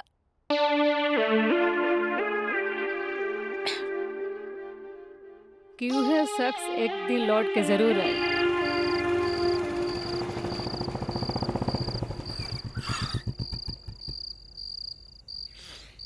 जफाओ ने मारा, वफाओ ने मारा। निराली, अरे निराली, मुझे तेरी अदाओं ने मारा।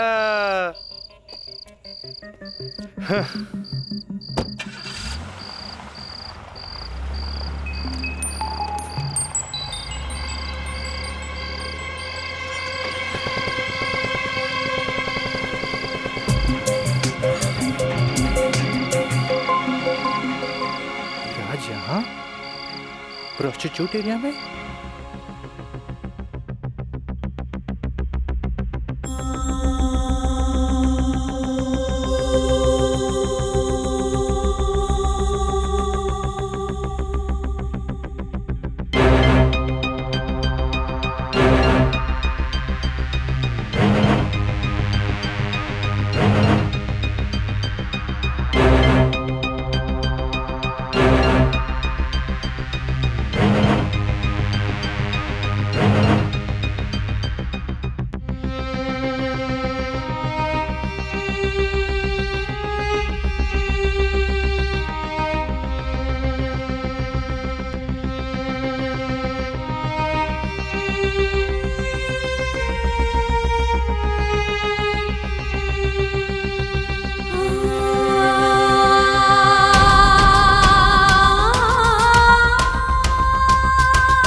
कैमरा अब जाए भी और जल्दी आई। ठीक बात।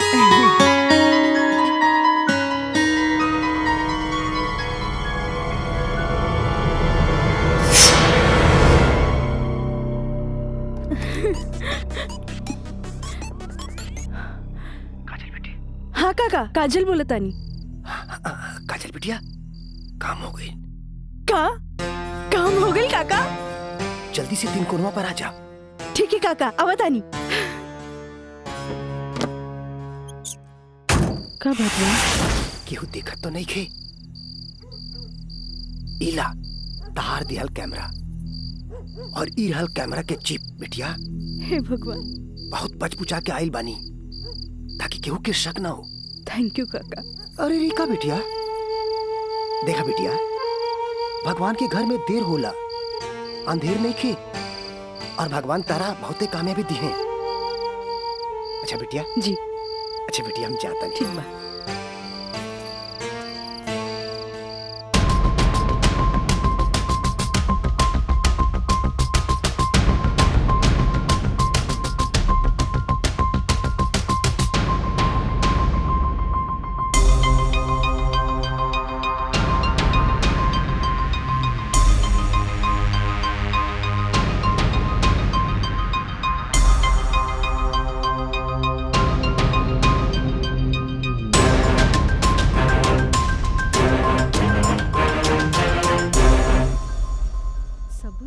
दे देनी। हाँ बाकी सर आ गए ले।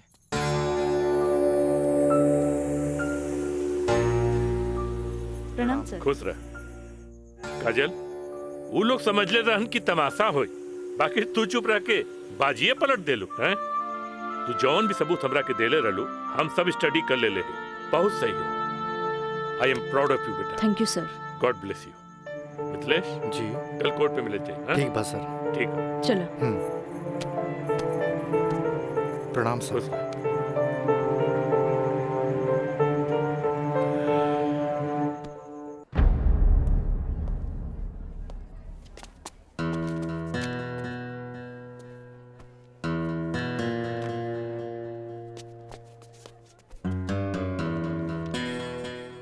अदालत की कार्रवाई शुरू की जाए। जा बेटा। मिलॉर्ड, असल में ई केस एगो अय्याश अमीर आदमी के अय्याशी के केस है। साथ में पढ़े वाली छात्रा के अपन अय्याशी के जाल में फंसा के ओकर असमत से खेले के केस है। I object my lord. हमार वकील साहिबा के शायद दिमाग खराब हो गई बा जी। हमार मुवक्किल पर बेबुनियाद घटिया इल्जाम लगा रहल बाड़ी। मिलॉर्ड, जेकरा ई घटिया और बेबुनियाद इल्जाम कहतारे ओकर बुनियाद हा। हम चाहे कि इनकर मुवक्किल राजा के कटघरे में बुलावल जाए। इजाजत है।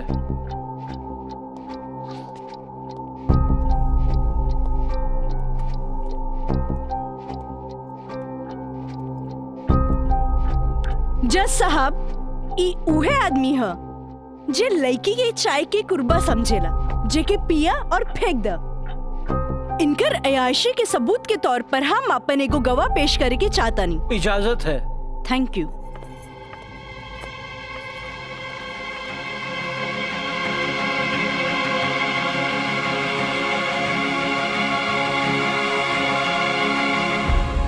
जज साहब, इस शहर के जानल मानल तवाइफ कस्तूरी बाई है। हाँ तो कस्तूरी बाई, ई जे सामने कटघरा में खड़ा बाड़न, का आप इनकरा के पहचाने ली? अरे इनकरा के कैसे ना पहचाने? ई तो हमार पुराना ग्राहक राजा हवन। Good, thank you. अब जा सकेनी। हाँ तो जज साहब। I object my lord. हमार वकील साहिबा हमार पर्सनल क्लाइंट के केस के रुख के बदलल चाहता रही। आखिर केस के ई बात से का वास्ता? वास्ता हाँ जज साहब, वास्ता हाँ। जॉन परिवार के रिस्पेक्ट के गुणगान हमार वकील साहब करत आ रहल बारन, वो परिवार के एक लौता बेटा के चरित्र से वास्ता कैसे ना रही? बताइए जज साहब। अब हम अपन अगला गवाह राजा के कॉलेज के प्रिंसिपल एनके गॉड के पेश करे के चाहतन। इजाजत है। Thank you. प्रिंसिपल श्री एनके गौड़ हाजिर हो।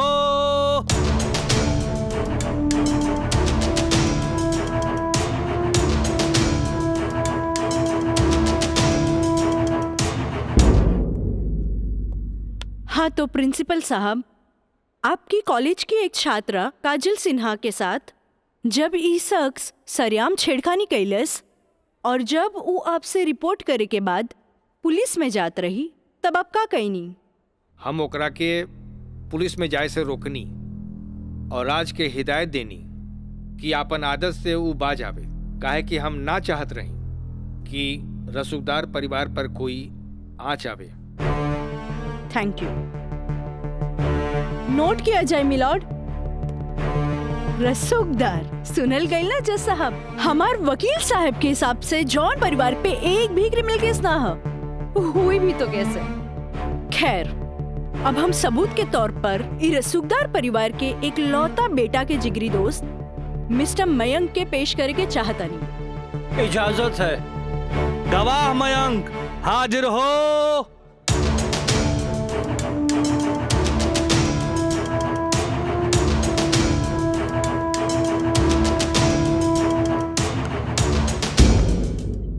हाँ तो जज साहब। जज साहब, हमार वकील साहिबा खामोखा अदालत के वक्त के बर्बाद कर रहल बाड़ी और उस सवाल के जवाब देवल नहीं की चाहत जेमे बियाहता के पति और पति के पूरा परिवार बियाहता के रखे खातिर तैयार बा।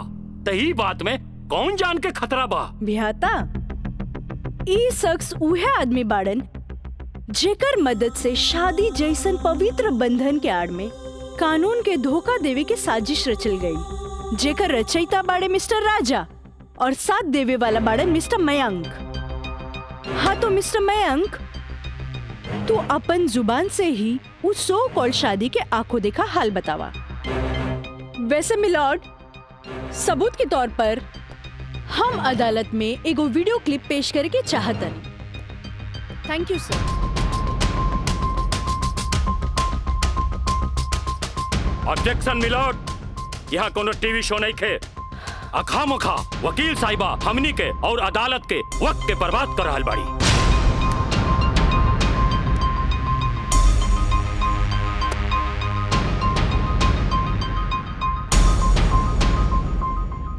जज साहब, वीडियो क्लिप में साफ दिख रहल बा कि दुल्हा दुल्हन के दाएं बाएं ना बल्कि आमने सामने बैठाल गईल ह, जे हिंदू रीति रिवाज से बिल्कुल गलत बा। और ऐसे नहीं से भइल काहे कि पंडित से शादी ना करावल गई, एक बहरूपिया से पंडित के रूप धरावल गई। आप यही क्लिप के साथ पंडित के बयान खुद से देख ली। जज साहब, हम रेलवे कर्मचारी हैं। रुपया के लालच हमरा के नकली पंडित बने पर मजबूर कर देलस। जज साहब, हम एक गरीब आदमी बानी और पैसा का लालच बड़े बड़े लोगन के अच्छा और बुरा समझे को शक्ति के छीन लेला। हम तो एक गरीब आदमी बानी। दोस्त के कहला पर हम एगो भलता आदमी के पुजारी बना के इन लोग का ब्याह करवा देली। आखिर हम भी क्या करती? जज साहब, काजल की खूबसूरती का हम दीवाना हो गई और काजल के पावे खातिर हम समाज और कानून के हर सीमा के भी लांग गईली। हाँ तो जज साहब, हमार दूसरा वीडियो क्लिप देखी जे ई साबित कर दी कि धारा 420 से शुरू हो करके धारा 376, 375, 362, 361, 120B के उ लड़की के साथ अंजाम देल गइल बा। और जज साहब, लगे हाथ हमार दूसरा वीडियो क्लिप भी देख ली प्लीज।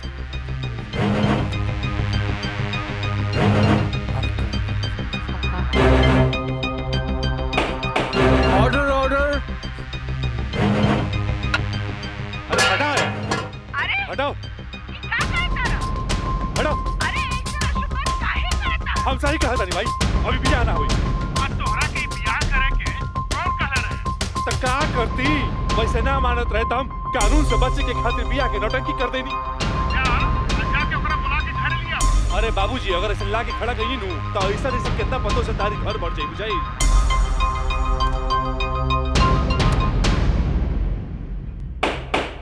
Order order. सारे गवाह और बयानात को मद्देनजर रखते हुए अदालत इस नतीजे पे पहुंची है कि मुजरिम का मकसद पहले से ही धोखाधड़ी से कहीं आगे था, क्योंकि उसका मकसद उस लड़की को धोखा ही नहीं देना था बल्कि उसके साथ शारीरिक संबंध स्थापित करना था। और यह भी साबित होता है कि मुलजिम ने बलात्कार को शादीशुदा जिंदगी को एक व्यवहारिक रूप देकर कानून को धोखा देने की कोशिश की है। इसलिए अदालत धारा 420 से बढ़कर इसे 376 एक रेप केस करार करती है और साथ ही महंग को इस अवैध कार्य में साथ देने के लिए धारा 120B को अदालत मुकर्रर करती है। धारा 376 के तहत मुलजिम राजा सिंह को 9 साल एवं उसके साथी महंग को धारा 120B के तहत 4 साल बामुशक्कत कारावास की सजा देती है और पंडित देवी दत्त को नौकरी से बर्खास्तगी के साथ IPC 34 एवं 120B के तहत 2 साल की सश्रम कारावास देती है। और अदालत जगदम्बिका पाल सिंह जैसे हर अमीर बाप को यह हिदायत देती है कि पुत्र के मुंह से उनके उल्टे सीधे कारनामों में बेटों का साथ न दे। और इन्हीं फैसलों के साथ अदालत आज बर्खास्त की जाती है। Thank you.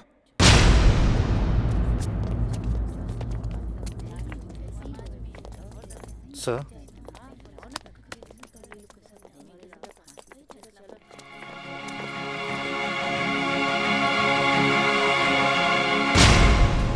ए बेटा, हम तोरा बिना हम कैसे जिएब रे?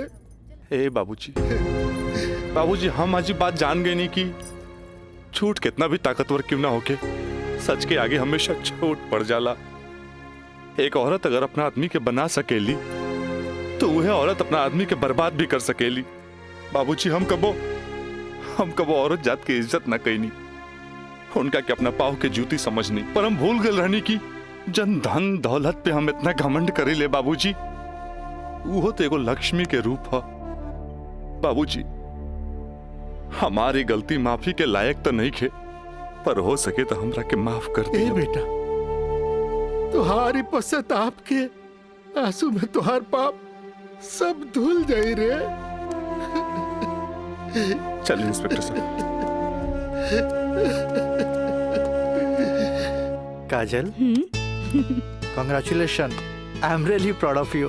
कांग्रेचुलेशन तो हमरा के बोले के चाहिए, काहे कि ई जीत हमरा लिए अकेले पॉसिबल ना रहे जे आप हमार साथ ना देती। Good, I am really proud of you Kajal. Thank you sir.